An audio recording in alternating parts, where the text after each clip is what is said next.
تاکہ تم کامیاب ہو جاؤ۔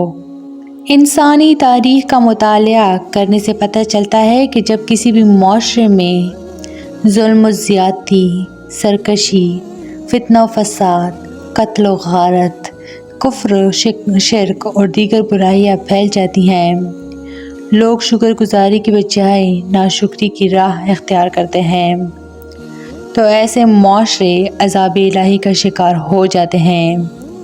لیکن اگر یہی قوم میں اپنے گناہوں سے باز آ جائیں اور اللہ تعالیٰ کے حضور گڑ گڑا کر توبہ و استغفار کریں اور اللہ تعالیٰ کے شکر گزار بندے بن جائیں، تو نہ صرف اللہ تعالیٰ ان کو دی ہوئی نعمتوں میں اضافہ فرماتے ہیں بلکہ انہیں لمبے عرصے تک مزید نعمتوں سے فائدہ اٹھانے کا موقع دیتے ہیں، جیسا کہ حضرت ہود علیہ السلام نے دنیا اور آخرت کا فائدہ بتاتے ہوئے انہیں اپنے گناہوں پر شرمندہ ہونے اور توبہ استغفار کی تلقین کی تاکہ اللہ رب العزت راضی ہو کر ان پر اپنی مزید نعمتوں کی بارش فرما دے۔ حضرت ہود علیہ السلام نے اپنی قوم کو بتوں کی عبادت چھوڑ کر اللہ تعالیٰ کی عبادت کی طرف لانے میں بہت کوشش کی۔ حضرت ہود علیہ السلام نے اپنی قوم کو سمجھایا کہ اپنے رب کا یہ احسان نہ بھولو کہ اس نے تمہیں قوم نوح کا جانشین بنایا اور تمہیں بہت سی دنیاوی نعمتوں سے نوازا، لہٰذا تم اللہ تعالیٰ کی نافرمانی سے باز آ جاؤ اور میری دعوت توحید قبول کر لو۔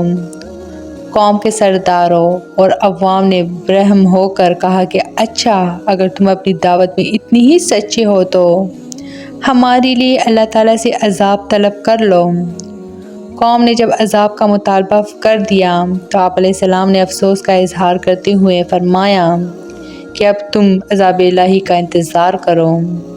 فرمان الہی ہے، ترجمہ: انہوں نے کہا، کیا تم ہمارے پاس آئے ہو کہ ہم صرف اکیلے اللہ ہی کی عبادت کریں اور ہمارے باپ دادا جن کی عبادت کرتے تھے ان کو چھوڑ دیں؟ لہٰذا اگر تم سچے نبی ہو تو جس عذاب سے ہمیں ڈراتے ہو وہ لے آؤ۔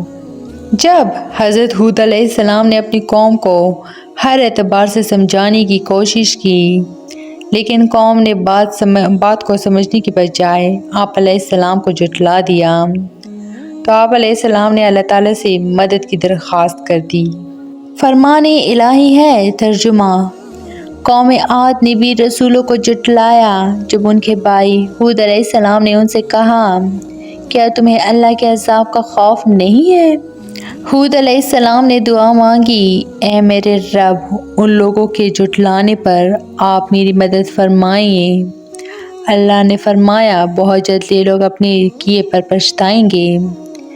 جب حضرت ہود علیہ السلام نے اپنی قوم کے خلاف مدد کی درخواست کی تو اللہ تعالیٰ نے فوراً آپ علیہ السلام کی درخواست قبول فرما لی اور قوم عاد پر سخت ترین عذاب ہولناک آندھی کی صورت میں نازل فرمایا، جس سے آپ علیہ السلام کی قوم کے تمام نافرمان لوگ ہلاک ہو گئے۔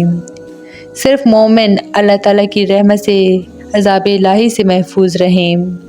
فرمان الہی ہے، ترجمہ: قوم عاد نے بھی حق کو جھٹلایا، دیکھ لو پس کیسا تھا میرا عذاب اور میرے ڈرانے والی باتیں۔ بلا شبہ ہم نے ان پر ایک نحوست کے دن تیز و تند مسلسل چلنے والی ہوا بھیج دی جو لوگوں کو اٹھا اٹھا کر ایسے پھینک رہی تھی جیسے وہ جڑ سے اکھڑے ہوئے کھجور کے تنے ہوں۔ بس کیسا تھا میرا عذاب اور میرا ڈرانا۔ جب انہوں نے عذاب کو بادل کی شکل میں دیکھا جو ان کی وادیوں کی طرف بڑھ رہا تھا تو کہنے لگی، یہ بادل ہم پر برسنے والا ہے۔ نہیں، بلکہ یہ تو وہ عذاب ہے جس کی تم جلدی کر رہے تھے۔ یہ ایک آندھی ہے جس میں دردناک عذاب ہے۔ وہ آندھی اپنے رب کے حکم سے ہر چیز کو نیست و نابود کر رہی تھی، چنانچہ وہ ایسے ہو گئے کہ ان کے خالی گھروں کے سوا اب وہاں کچھ بھی نظر نہیں آ رہا تھا۔ ہم مجرم قوم کو ایسا ہی بدلہ دیتے ہیں۔ پس ہم نے ہود علیہ السلام اور ان کے ساتھیوں کو اپنی رحمت سے بچا لیا اور ہم نے ان لوگوں کی جڑ ہی کاٹ دی جنہوں نے ہماری آیات کو جھٹلایا تھا اور وہ ایمان لانے والی ہی نہ تھیں۔ احادیث رسول اکرم صلی اللہ علیہ وآلہ وسلم۔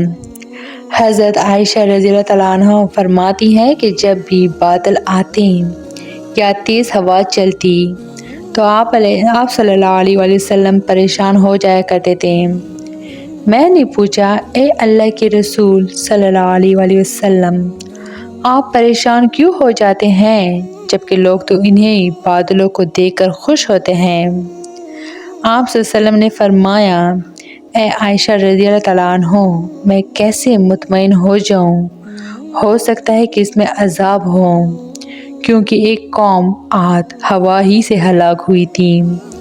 اس نے عذاب کی گٹھا دیکھ کر کہا تھا، یہ بادل آ گیا جو ہم پر خوب برسے گا۔